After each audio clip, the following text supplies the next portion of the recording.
المعروق يسخون ملي كنكون في بلجيكا وبعد مرات حكم الموقع. Notamment pour les efforts que nos parents ont dû fournir.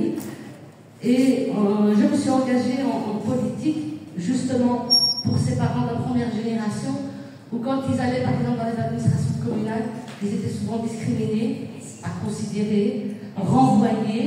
Et donc j'étais devenue un peu la secrétaire du peuple. Et donc c'est eux, c'est ces femmes, ce sont ces papas qui m'ont poussée à les représenter en politique, d'une part. Et pourquoi la voiture rouge avec le drapeau et les armoiries du Maroc? C'est pas pour le Maroc que je le fais, bien que j'ai le Maroc dans mon cœur, ça coule dans mes veines, mais c'est surtout une façon de montrer à l'étranger, notamment en Europe, parce qu'on a traversé la Belgique, la France, la Belgique, enfin l'Espagne, etc. C'est pour montrer à ceux qui sont que je sais qui je suis, je sais ce que je vaux, et que comme vous avez très bien dit, nous sommes aussi les ambassadeurs du Maroc, ambassadrices du Maroc. On assume, on est fiers d'être binationaux, on est fiers d'être marocains, belges, français, allemands, hollandais, anglais, mais on n'oublie pas quelles sont nos racines. Et c'est ça, si on n'a pas de racines, il n'y a pas d'arbre, il n'y a pas de fruits. Donc n'oublions jamais qu'on est marocain.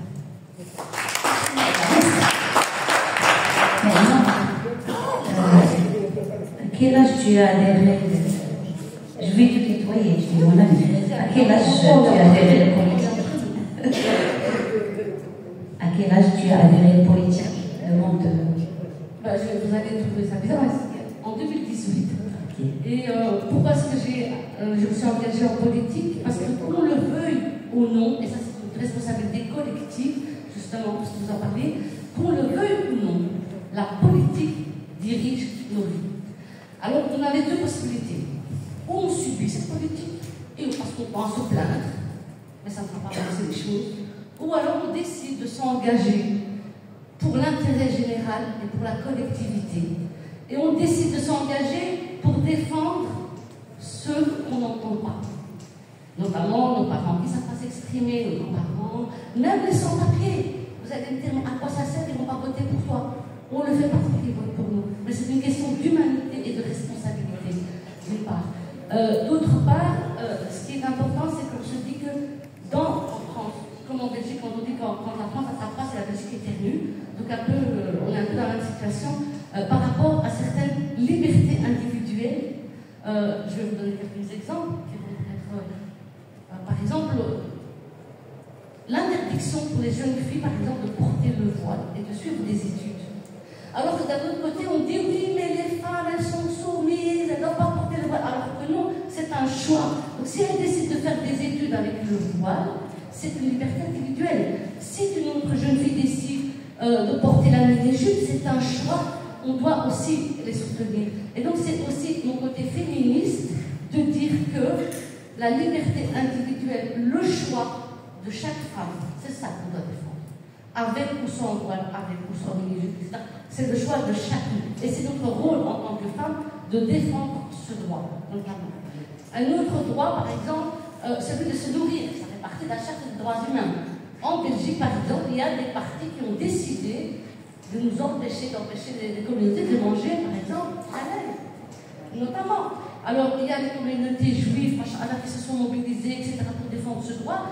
Les musulmans se sont mis également organisés pour défendre ce droit. Et c'est grâce à quoi? C'est grâce aux élus issus de la diversité, que notamment à Bruxelles, l'abattage rituel sans étourdissement n'a pas été interdit.